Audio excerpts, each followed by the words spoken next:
natin ang Panginoon. Kaya we will hear testimony sa ginawa ng Panginoon sa kanila. The first testimony is Alfred and si Alfred, sasamahan niya ang kanyang disciples, si Brother Darwin. Come on down! And let's hear their testimony. Hallelujah! Okay? So habang nagpipreach ako, makakarinig kayo ng mga testimony kung anong ginawa ng Panginoon.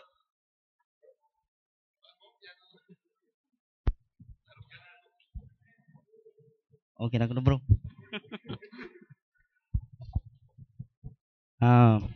Good morning po sa atin lahat. Sa patutok amay talagang sa ginaway Diyos bilay ko ya jen anggaman watal laso amay no nanengneng mo manaya so pagkakamali yalanang lanang mo nanengneng so pagkakamali dapat amo manaya nanengneng so bawat pagkakamali na nanengneng mo dapat idasal tayo man niya ag tayo amanan nanengneng niya pagkakamali at sikatuso ken amay idasal tayo sikatuman so nabagod sa keto.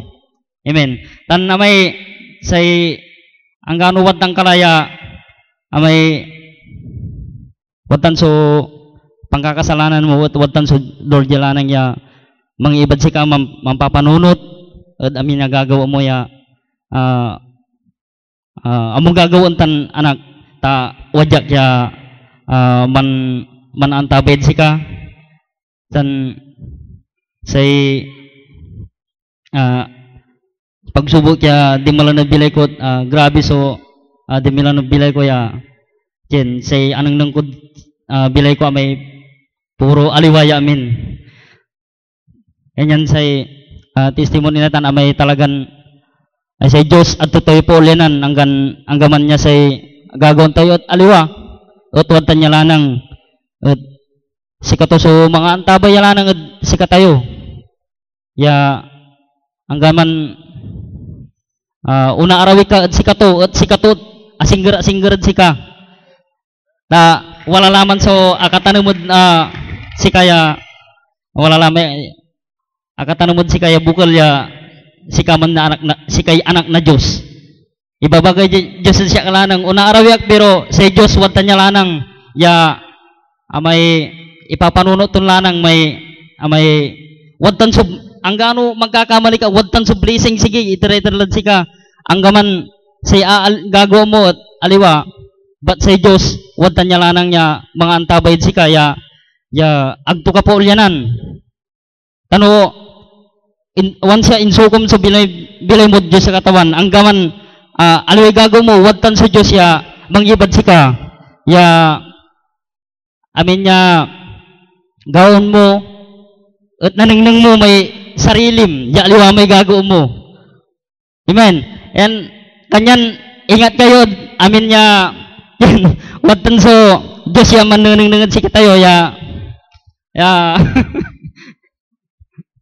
so aman so testimony ket bilay ko ya talagan sa Diyos mararon si tayo amen hallelujah tan wadya lamay dati Darwin hallelujah amen hallelujah praise God ganyan po ang pagmamahal ng Panginoon sabihin mo sa katabi mo hindi nababawasan ang pagmamahal ng Diyos sa iyo at hindi na rin po yan madadagdagan talagang minahal na po tayo kahit sino pa tayo. Amen. Kahit abusuhin pa natin, mahal pa rin tayo ng Diyos. Okay? Amen ba? Ngayon, akalain mo, nung tinignan ko yung kalendaryo, magtatapos na naman ang January. Grabe! Ang bilis ng panahon, kapatid. Amen ba? Just imagine, sabi ko, kasi celebrate lang natin ng New Year ngayon, magtatapos na naman. We will celebrate Valentine's. Grabe. Ganon kabilis. But here's the question. Bago po natin tapusin ang January, I have a question. Madali lang po yung question na ito. Lumago ka ba sa 2014? Wow! did you grow as a person in 2014? Come on, think about it for a moment before we go on. Okay? Naisip mo ba yun? Lord, umpisa na ng 2015, wala pa nangyayari sa buhay ko. Ano kayang gagawin ko? Lord, ang tutigawan ko, asumpa na naman sa 2014. 2015, asumpa na January. Hanggang po na yung nagagawad, bilay ko. Amen. If you are that person, okay, this message is for you. The title of my message is this, and I want you to memorize it. Your growth is determined by your ability to obey. That is my goal, and that's also my topic. Your growth is determined by your ability to obey. Okay? Naintindihan po ba? Ang paglago mo ay nakasalalay sa pagsunod mo. Yan. Mas malinaw sa Tagalog. Di ba? Ulitin ko, ang paglago mo ay nakasalalay sa pagsunod mo. Amen ba? Okay? Naalala mo ba nung bata ka? Ako naalala ko nung bata ako, lagi akong sinasabihan. Okay? Alam mo parating sinasabi sa amin ng magulang namin, sinong nakaakalala parating yung sinasabihan ka ng nanay mo, tatay mo? Ako naalala ko, si Konya atang ko, manaral kayon, maong. Mag-aral kayong mabuti. Sikuhin mo yung katabi mo, sabihin mo sa kanya, ginawa mo ba yun? O, di ba? Di ba? Parating ganun. Okay? Pagkakain tayo, sinasabihan tayo na parating magpasalamat. May salamat kayong lanang. At kayo mangko-complain. O, di ba? Naalala mo yon? Ang matindi na sinabi sa akin ng aking nanay na hindi ko makakalimutan, ganito. Gusto niyo malaman yung hindi ko makalimutan? Gusto niyo malaman, mga kabataan? Itong sinabi niya, Lysander. Sabi niya, gano'n eh. Lysander, full name. Kung aral-aral. Kung asawa-asawa. Hindi pwedeng pagsabayin. Sabi niya. Sabi ko, nanay. Di nag-aral muna ako. Saka nag-asawa. Amen. Sumunod ako. Minsan sabi ko, bakit kaya kami parating sinasabihan? Iniisip ko nga hanggang ngayon. Ngayon ko lang naisip, nung medyo lumaki na ako, naintindihan ko, at ako'y magulang na rin. Kung bakit mo pala gustong sabihan ng mga anak mo, kasi gusto mo silang mag-grow. Lumago ng maayos. Amen. Of course, sabi ko, ang goal naman, hindi naman, bihira lang naman yung mga magulang na nagsasabi ng negative sa kanilang anak. Pero if you think about it, think deeply sa kanilang mga sinasabi, they are saying that because they want us to grow. And the moment we obey, yung kanilang sinabi is also the moment na mag-umpisa yung ating paglago. Naintindihan nyo ba yun? Amen ba? Kaya sabi ko, galing talaga ng nanay ko. Buti na lang yung nanay ko sinasabihan niya ako. Di ba? Now, listen, I want you to note this. God gave us His Word not for us to debate or to become theologians, but rather for us to obey. Ulitin ko sa Tagalog. Ang Diyos, binigay niya ang kanyang salita, hindi upang tayo po ay magdebate sa isa't isa kung sinong magaling o kung sino yung magiging theologian. Hindi. Binigay po niya ang kanyang salita para ito po ay ating sundin. Yun po ang goal ng Diyos. Amen ba? Para tayo po ay sumunod sa kanyang salita. Amen. Ang tanong ko nga bakit ka nga ba nahihirapang sumunod? Sabi mo sa katabi mo, bakit ka nga ba nahihirapang sumunod? Alam mo ba, Listen, kaya nga sabi ko, the moment your growth determines by your ability to grow. Okay, now, let me give you an example. Example, simple lang. Parati natin ginagawa to Sunday. Okay? Ano ba yung nilagay ko rito? Okay, ito. Dati, hindi ka naman sumusunod sa tithings sa pagbibigay. Di ba? In fact, nung una mong narinig, okay, ito aminin. Nung unang shinare sa iyo ang giving, lalo na yung tithing, anong una mong naramdaman? Ako, una kong naramdaman, grabe naman mga ito. Puros na lang pera ang kanilang sinasabi. Sino nakaramdam ng ganun katulad ko? 1, 2, come on, aminin na. 3, 4, 5, 6. Di ba? Bakit masakit? Kasi pera yan eh. Ganun lang kasimple yun. Madali minsan eh. Pag hindi involved yung bulsa, pero pag involved na yung bulsa mo, nako, dyan na. But you see, the Word of God is challenging us to obey. Hindi ba? Kaya nga, yung Malakay chapter 3 verse 8 to 10, kung hindi nyo pa nabasa yun, basahin nyo sa bahay. Okay, ang daming debate dyan. Napagdebatian na lahat, yung sundin, ayaw pang gawin. Kaya napag-isip ko, makinig kayo mabuti sa mga cell leaders. Pag dinidebate ka, dahil ayaw nilang sumunod. Hindi po ba? Amen ba? Pero pag sumunod yan, tapos ang usapan. Amen. Wala nang pakimi-kimi. Hindi po ba?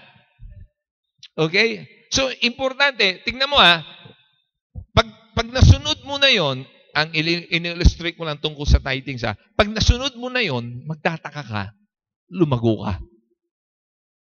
Amen. Naiintindihan po ba natin? Amen po ba? May nagbago sa iyo. Lumago ka. Kasi, sumunod ka eh.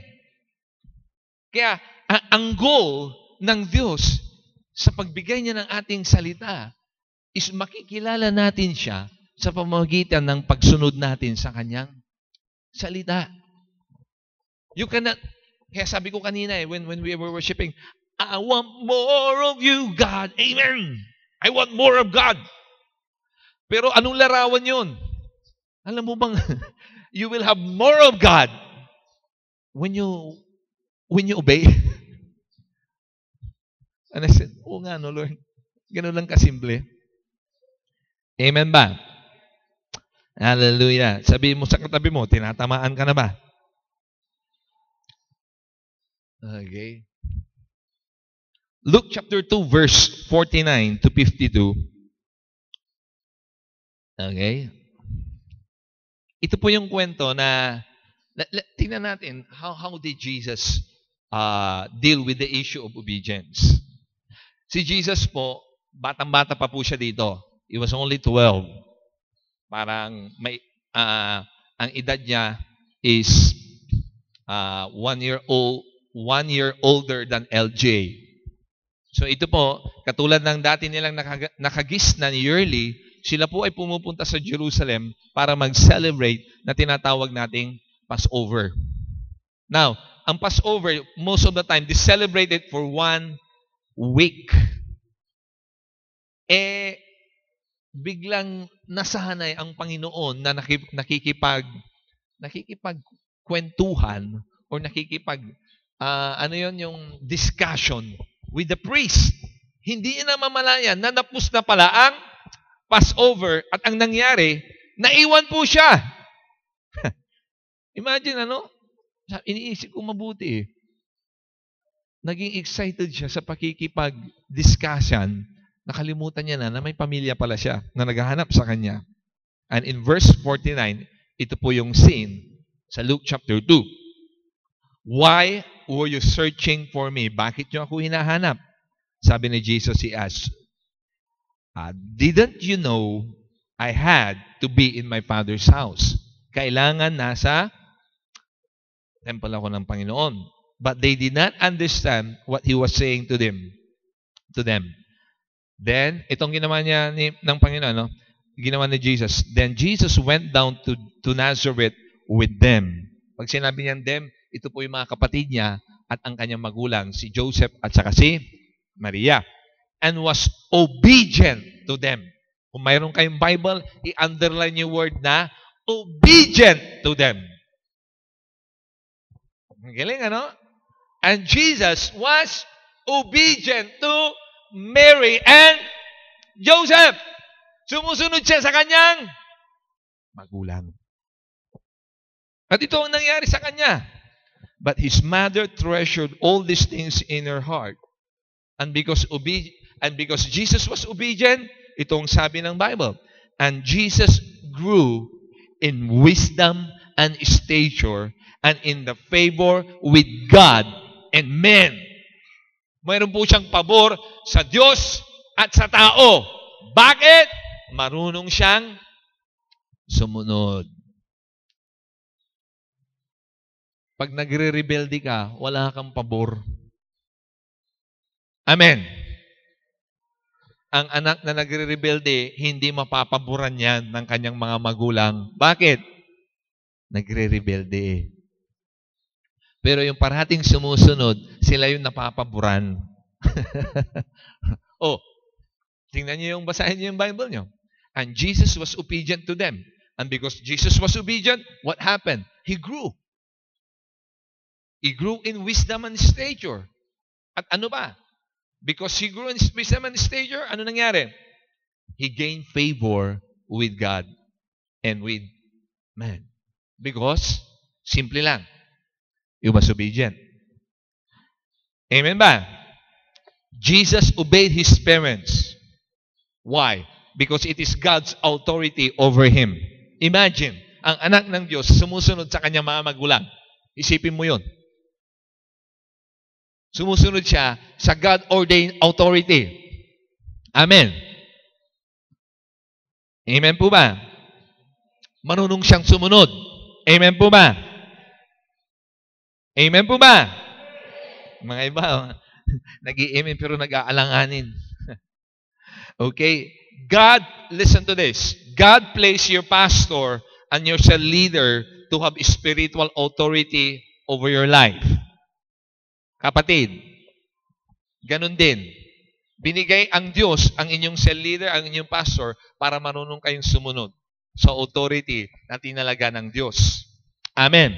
When you learn how to obey to your pastor and to your cell leader, you will gain favor with God and you will gain favor with man. Why? Kasi marunong kang sumunod. Amen po ba? Amen po ba? Hallelujah. Tapikin mo yung katabi mo. Marunong ka bang sumunod? Come on, think about it. Amen ba? Habang iniisip niyo po yun, tinatawagan ko yung pangalawang na magte-testimony. We have Brother William and Brother Ryan. Come on. Habang iniisip niyo kung ano ibig sabihin ng pagsunod. Bro.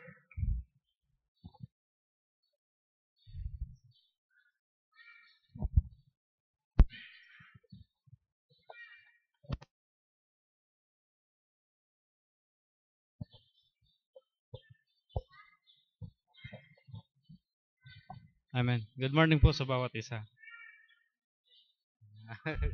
Kanina po, habang pinunta ako ni Brother Williams, sabi sa akin, bro, pwede ka mag-testimony. Sabi ko naman, parang ayaw ko, na gusto ko. Ayaw ko kasi ako nakakahiya sa harap. Pero gusto ng espiritu na, gusto yung patuto yung buhay ko. Sabi niya, ako nang sasabihin sa unahan, sabi niya, yung mga naranasan mo sa pag-encounter, yung mga nabago sa buhay mo, naisip ko, ako nabago sa akin. Sabi ko naman, kako, laking Sunday school naman ako. Tapos sinabi sa akin ng Diyos, op, huwag mo ipagmalaki yun kasi kahit laking Sunday school ka, nagkasala ka. Kasi pa noon, nung bata pa ako, talagang lumaki ako sa church. Tapos nung kabataan namin, nung 18 na, nakapagtrabaho na po kami Manila, noong una mga 3 buwan, nakakapag-church pa po ako. Tapos, sumunod na buwan, hanggang taon na, nakalimutan ko na yung church. Yung naging uhaw talaga ako nun. Na talagang nanlamig ako mga 10 years. Sabi ko, Kristiyano pa ba ako? Sabi ko, nung maliit pa kami lagi ako sa church. Kaya nung maging counter talagang na yung maraming nanano sa akin yung na-refresh yung mga naituro sa akin ng pastor namin. Kasi sabi noon, may mga kabataan sa amin na umalis noon na pagdating sa Manila, naiba talaga naiba yung kanilang buhay. Lumalayo sa Panginoon. Sabi ng pastor, siguro dapat pag umalis ang kabataan dito, kompleto ng pakpak nyo na lumipad kayo na parang agila. Sabi ko, kaya ko na to. Hindi na ako. Pero nung nasa Manila na ako, talagang nalayo ako sa Panginoon. Para umasa ako dun sa sarili kong kakayanan na wala yung guide ng Holy Spirit sa akin. Kaya nung nasa Manila na ako, tama talaga si pastor. Nung dapat kumpleto yung pakpak mo na makakalipad ka na parang agila. Tapos yung sa encounter talagang nung last na, yung patungkol na sa na lumipad tayo na parang agila. Kaya na-refresh sa akin lahat ng turo sa encounter talaga yun ang nagpalakas sa akin ngayon. Kaya pinupuri ko ang Panginoon sa bagong kalakasan sa puso ko tapos sa akin sa espiritu. Parang na-recharge ulit yung espiritu ko. Kaya purihin po ang Diyos sa mga gawain niya.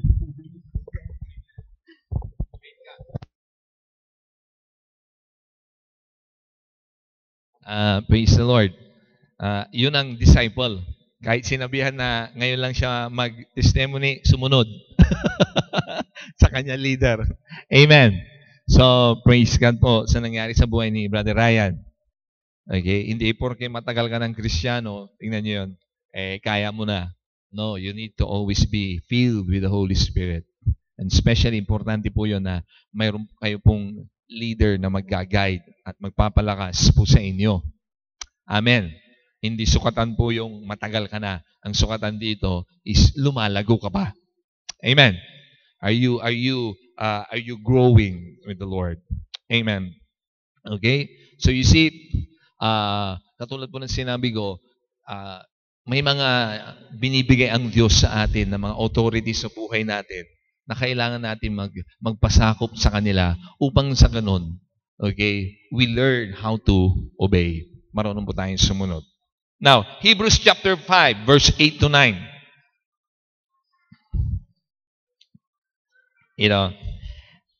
Hebrews chapter 5, verse 8 to 9. Even though Jesus was God's Son, napakaganda nito Even Jesus was God's Son, He learned obedience from the things He suffered.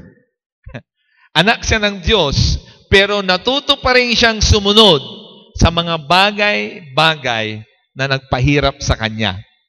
Wow! In this way, God qualified Him as a perfect high priest. And He became the source of eternal salvation for all those who obey Him. Okay, if you have your Bible, underline that verse. That's a powerful verse. Jesus learned obedience by the things He suffered. Obedience, ito ang gusto kong iparating sa inyo. Obedience sometimes are difficult because it requires us to deny ourselves or yourself. Minsan mahirap ang sumunod kasi meron kang i-deny Amen ba? Amen ba? That's why it's difficult for people to obey because it requires something in them, yung hindi nila nakasanayan, na gagawin. Okay? You need to give up something. You give up yung kagustuhan mo. Okay? Sometimes, i-give up mo yun yung kagustuhan mo. Bigyan ko kayo ng illustration. Ang tagal na nating in-announce na isasara natin yung gate. Hindi po ba? Okay? Sabi natin, mag-uumpisa tayo ng 8:30. Pag wala ka ng 8:30, ipapadlock po yung gate. Okay? Sabihin mo sa katabi mo, congratulations, nakapasok ka. Now, listen. May nagbago ba sa'yo? Sino dito malaking pagbabago Para, tingnan mo, sino dito na every Sunday pakiramdam niya may nagbabago sa kanya dahil ayaw niya malakan. Ayaw mo lang malakan, Listen, because you want, listen this is very important for you to understand. Because you want to obey sa 8:30, talagang mapipilitan kang gumising ng maaga, mag-prepare. All of a sudden, it creates excitement inside of you. Sumunod ka lang. Di ba? Hindi mo na mamalayan, may nagbabago na sa'yo. Hindi na yung Sunday na parang bigat na bigat ka. Ngayon, Sunday, naku, apuran ko, ang panunalak-alak. Pagdating mo rito, para kang, yes! Hindi ka nalakan. Para kang, ang laki-laking success. Woo! Samantala, pumunta ka lang on time. Ang laki ng pagbabago sa iyo. Why? Because you learn to obey. Dahil sumunod ka. Ganun lang kasimple. Naintindihan po ba natin? Kaya minsan, kahit na medyo masakit, sumunod ka na lang. Sabi mo sa katabi mo, kahit medyo masakit, sumunod ka na lang. Para sa kabutihan mo yan. Para sa kabutihan mo yan. Amen. Of course, we learn the lesson from the story of Saul, King Saul. Nung inutusan ta na, sa bagay, mabigat naman yung pinapasabi sa kanya ng Diyos. Sabi sa kanya kasi, yung mga Amalekites na umapi sa tao ng Diyos kasi sila yung binawian sila ng Diyos kasi during that time na nangangailangan ng tulong si Joshua dahil sa matinding pagsubok sa buhay. Sila yung tribo na hindi tumulong. Kaya doon nag-declare si Joshua, darating yung time, God will bring vengeance on you. So, nangyari, pagkatapos ng panahon na yon, it was through the time of Saul na yung vengeance na yon ay ipapatupad ng Diyos. So, si Haring Saul, inutusan ni Propeta Samuel na King Saul, ang sinasabi ng Diyos, ubusin mo lahat, wala ka ititira. Grabing utos. Imagine, yung pong tribo, uubusin mo lahat, wala ka ititira. Pati hayop. As in. Why? Kasi yun yung vengeance ng Panginoon. Okay? Dahil hindi sila tumulong. Yun yung consequence ng ginawa nila. So, itong si Saul pumunta. Ginawa niya. Ang problema, nakita niya yung mga matatabang baka at matatabang karnero, yung sheep. Sabi niya, sayang. Kung papaslangin natin to, sayang. Pwede itong i-offer, i-sacrifice. Kaya pagdating ni Samuel, sabi ni Samuel, grabe, hari ang kausap niya, pero si Samuel, propeta ng Diyos, ganito siya pagharap kay Saul Saul, ginawa mo ba lahat? Yung pinag-uutos ng Diyos. Imagine yung hari, maraming sumusunod sa kanya, kung kausapin siya ni Samuel. Sabi niya, ginawa mo ba lahat? Oo naman, ginawa. Biglang, may narinig si Samuel. Me. Sabi ni Samuel, ano itong naririnig ko? Naingay ng tupa at sa kabaka. Ay, siya nga pala Samuel, nakalimutan kong sabihin, sabi ni Saul, tinira ko yung magaganda para ialay mo. Sabi, may kwan naman may rason naman Sabi mo sa katabi mo, may rason naman Sabi mo ulit sa katabi mo, may rason naman Pero hindi yun ang pinag-uutos Naintindihan nyo? Minsan, mahilig tayo magrason. Di ba? Ganon din. Sabi niya, nagrason si Saul. Sayang. Pero ang inuutos ng Diyos, sirain mo lahat. Alam mo, nung pinataw ng Diyos sa kanya, By the way, pati yung hari ng Amalekites, hindi niya pinatay. Kasi ginawa niyang trophy. Okay? Yun din ang isa niyang pagkakamali. Tinira niya si haring, nakalimutan ko yung pangalan niya, yung hari ng Amalekites. Na to the point nang pumatay pa ay si Samuel.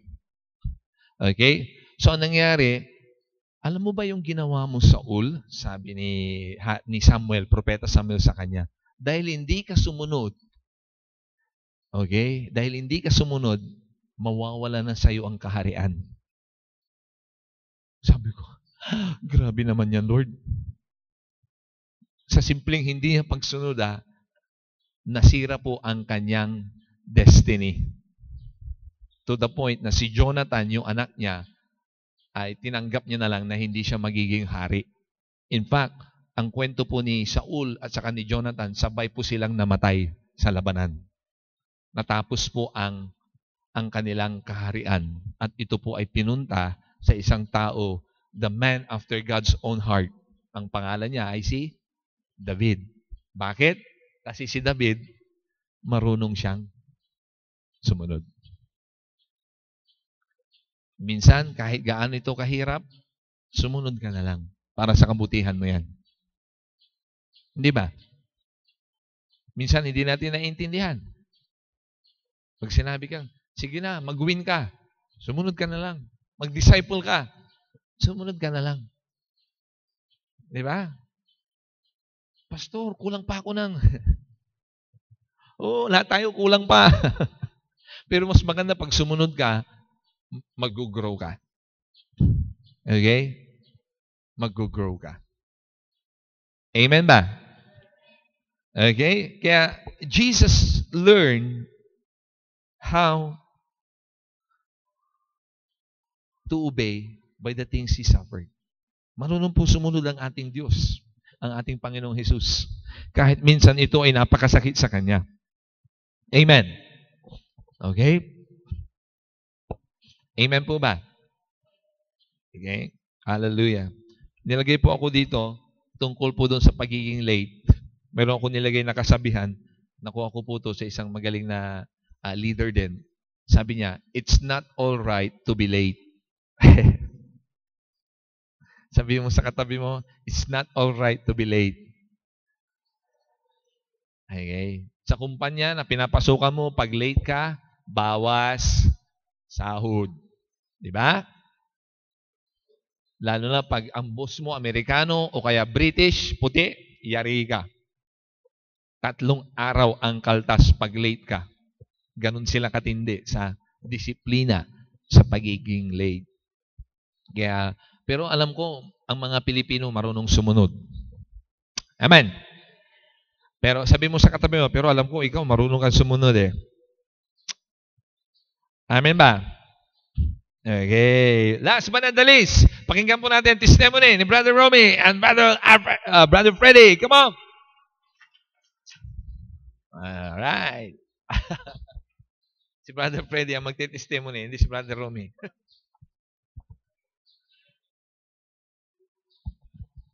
Praise God. Hallelujah. Magandang umaga po sa inyo lahat, mga kapatid.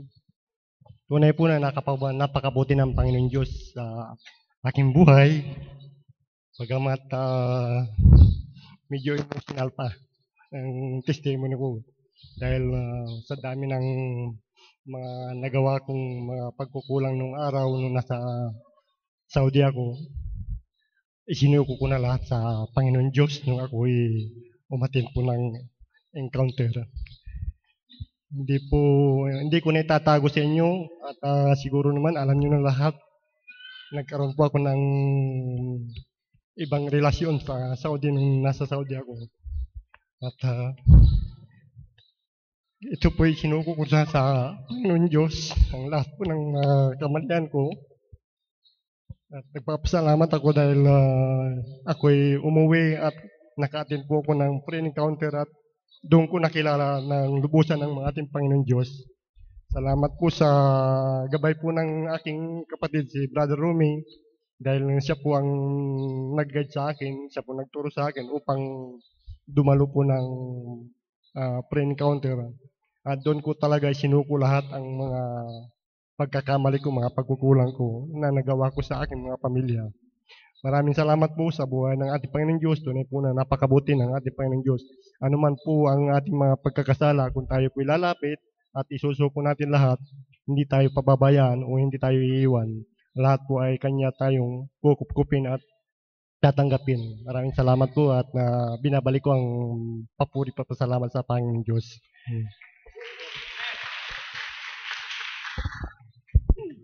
Praise the Lord. God restores. Amen. Thank you mo sa buhay ni Brother Freddy. Okay? Hallelujah. So, going back to our topic for today, let's turn our Bibles to Romans chapter 5, verse 19. Romans chapter 5, verse 19. Sige, gusto ko makita niyo yung, if you have your own Bible, I want you to turn to that.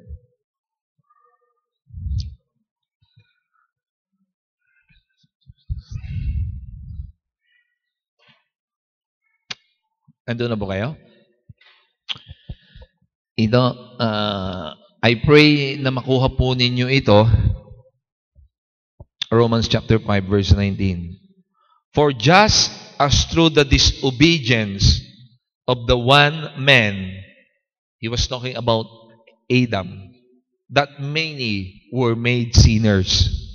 Ulitin ko dahil hindi sa pagsunod ng isang tao, marami ang naging makasalanan. Hindi po nagtatapos yung verse yan. Ito po yung magandang balita.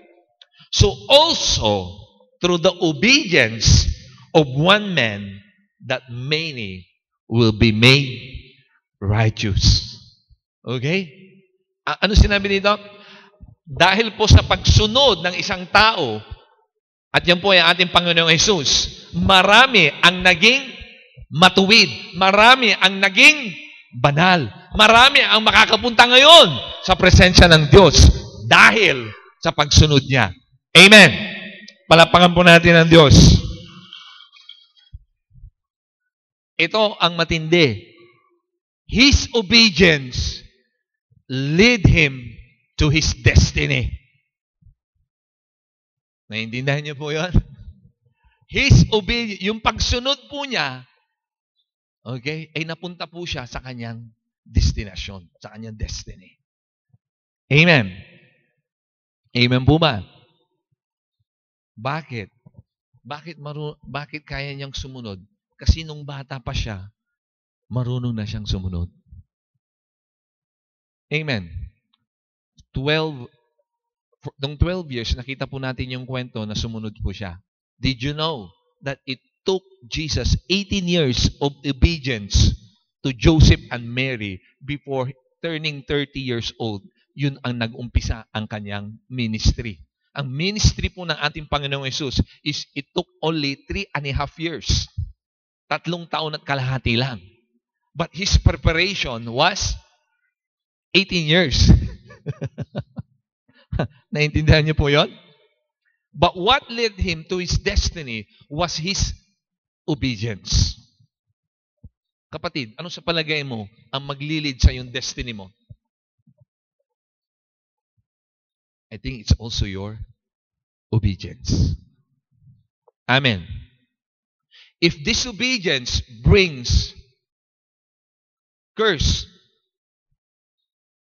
I believe obedience will lead us to our destiny. Amen ba? Amen po ba? Wow. So every day, every day we obey, every day we grow.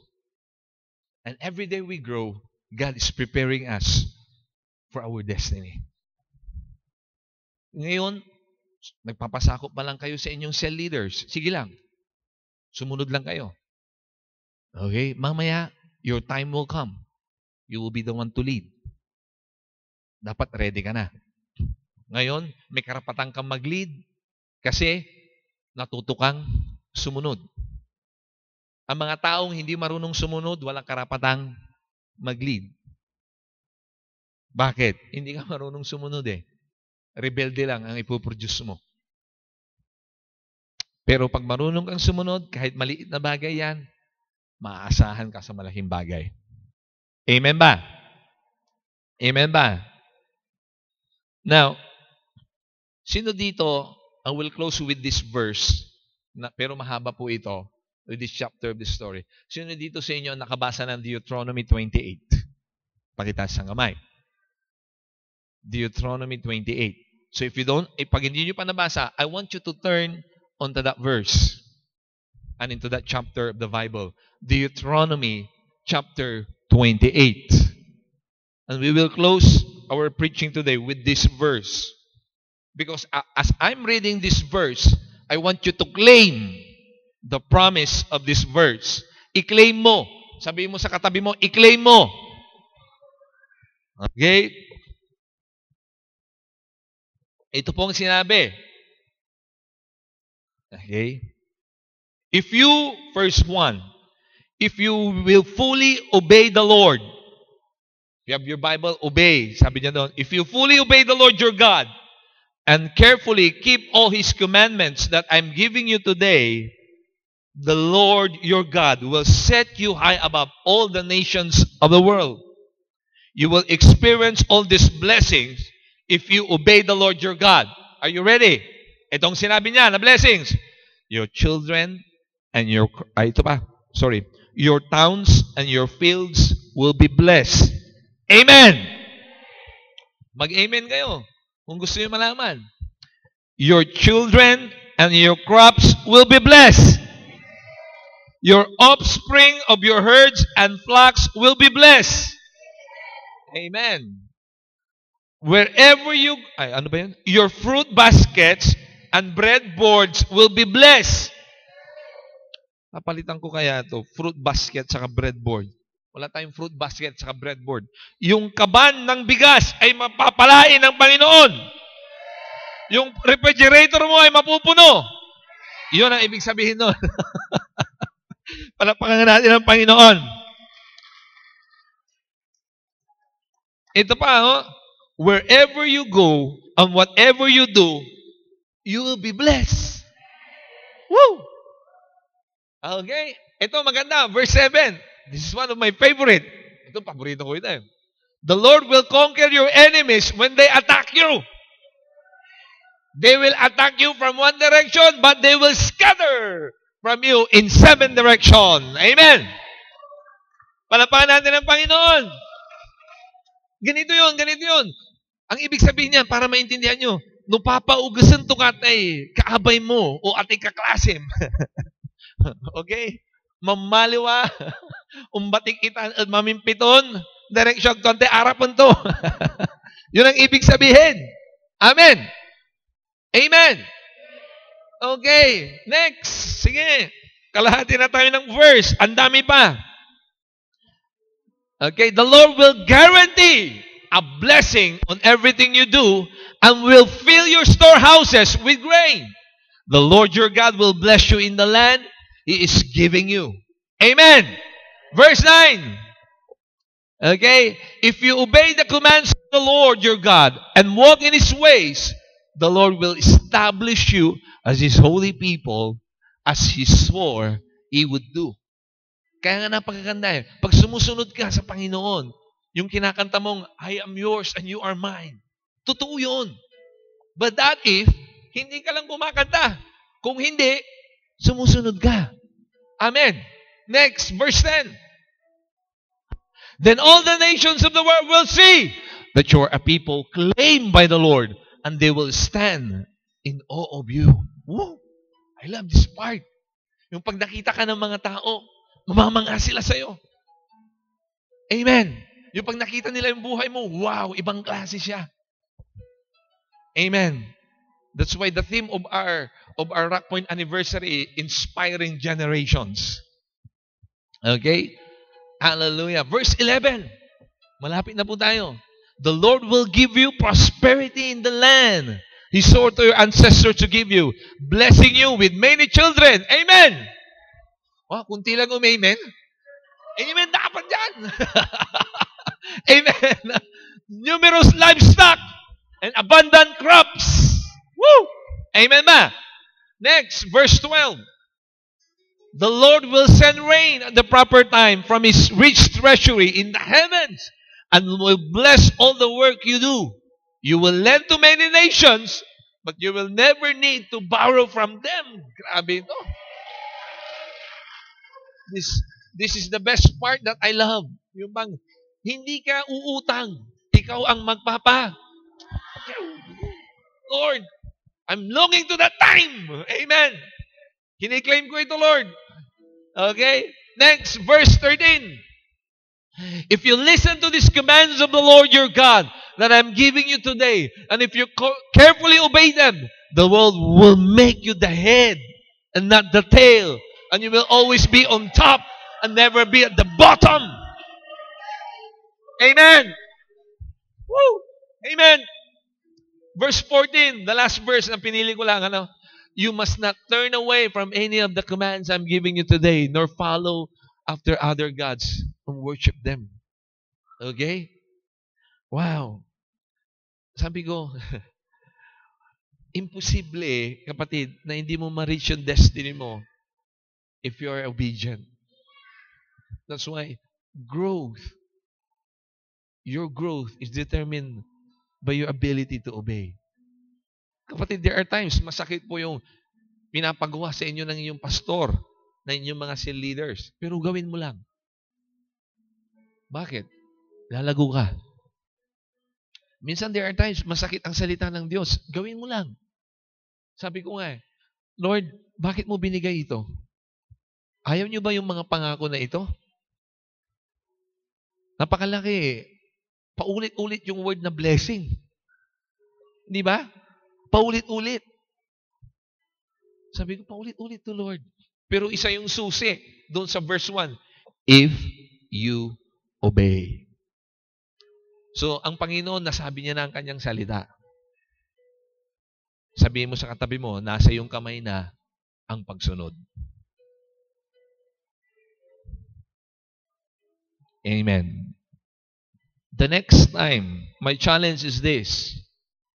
Brothers and sisters, the next time you read your Bible, you have your devotion. Kung ano may nabasa mo, you obey. Amen. You obey. Huwag mo lang basahin. Gawin mo. Di ba? Gawin mo. Amen ba? And you will see, magkakaroon ng pagbabago, magkaroon ng paglago sa buhay mo this 2015. Huwag kang papayag na na after this year ay walang nabago sa buhay mo. Sumunod ka na lang. Amen ba? Sumunod ka na lang. Sumunod kayo sa inyong mga leader. Minsan, iba yung, kasi ang leader ninyo, iba ang pananaw. Ngayon, kung gusto mong sumunod sila sa sarili mong pananaw, hindi ka mag-grow. Kailangan sumunod ka sa pananaw ng leader mo. Kasi minsan, may nakikita silang ibang bagay. Okay? Minsan yun ang problema natin eh. Mas magaling tayo kaysa sa leader natin kaya ayaw nating sumunod. Pero tignan mo, after a year, yung galing mo, walang nangyari sa buhay mo. Hindi ka nag-grow. Hindi mo ba? Okay? That's why this message, my goal of this message is that you will grow. That you will learn how to obey. Amen ba? No matter how hard, how difficult it is. But listen, ang paglago mo ay nasa iyong kamay. Nasa iyong pagsunod. Pwede ka naman hindi sumunod. Okay lang. Okay lang sa akin. Pero sinong mamawalan?